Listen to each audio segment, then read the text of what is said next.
नाही केलं. अरे पाय भिजे भरा येत ना तुझे. पॅन्ट आणली नाही बरं का मी दुसरी बघा.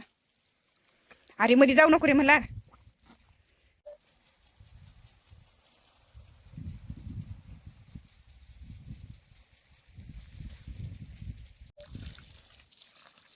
झालं का प्यायचं? अरे थोडंच पी, नाकात जाईन तसं. बस झालं का? आता पाय जर भरले ना आणखी चिकला डबल भरतील बघ. सोड आता, खाली टाक पाईप. खाली टाक आता, मी बंद करते. असाच घ्यायचा रे इकडे लसणाला. चल मेथी मेथी भिजवायची आपल्याला. सर आता इकडे आलास का तू, तिकडलं पाणी येते बघ. पुन्हा एकदा सगळ्या ताईचं दादांचं अगदी मनापासून स्वागत करते. तर शेतात आलोत बघा आणि शेतातला नजारा बघा. ऊन भरपूर पडले या, पण जेवढं ऊन जास्त असेल का नाही तेवढं आपलं तुषारचं ह्याचं सौर ऊर्जेचं पाणी भरपूर मारते बरं का. आल्या आल्या गव्हाला पाणी जोडलेलं आहे. त्या दिवशीच पैप टाकले होते, गव्हाला पाणी चालू केलं आहे. आणि त्याचबरोबर आपल्याला ना कांदे भिजवायचे. तर लसूण तर त्या दिवशी भिजवला या, तिळाला देता देता तिळातलं पाणी लसणाला गेलतं. आता भिजवायचे आपल्याला कांदे, आणि कांद्याबरोबरच मी त्या दिवशी ना मेथीचा वापा केला आणि मेथ्या टाकल्या. तर त्याला भिजवलंच नाही आहे, तर त्या मेथ्याला काहीच झालं नाही, तशाच मेथ्या येतात. तर मेथ्याचं पण भिजवून घ्यायचं आणि कांद्याचं पण भिजवून घ्यायचं. तर बघा मल्हारची मस्त आम्ही दोघं जण आहेत शेंगा खात खात भिजवायला. आहे ना रे बघा? या म्हणावं सगळ्यांना शेंगा खायला.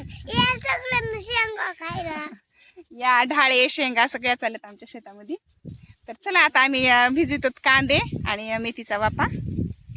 तर इथं मेथीचा वापा केलाय आणि मी असा पैपच टाकून दिलाय, कारण तिकडं तुषारचं पाणी चालू आहे की लगेच थोड्या वेळानं आली ती धार आली का नाही सगळंच भिजायले.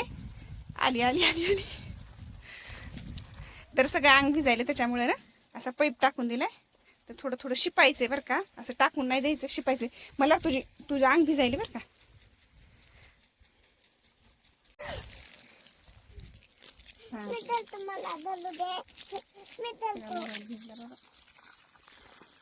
पाणी द्यायला आलं आलं पाणी आलं.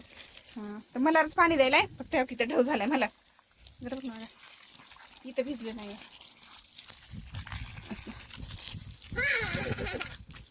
आणि पूर्ण रान भिजल्याशिवाय मेथी काय आपली वापणार बघा. आलं पाणी.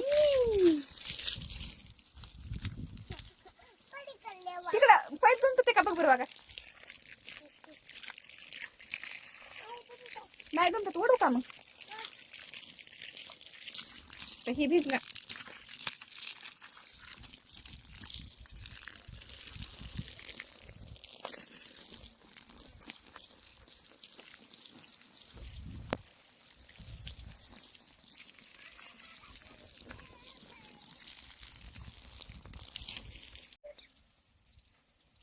शेंगा आहेत का? तर आम्हाला शेंगा भाजायच्या आता. याची भाजी करायला यायची शेंगाची वाटाण्याच्या, आहे ना मला. अशा कवळ्या कवळ्या ह्याच्यामध्ये मस्त शोले निघायले. तर ह्याची आमटी करायची आहे.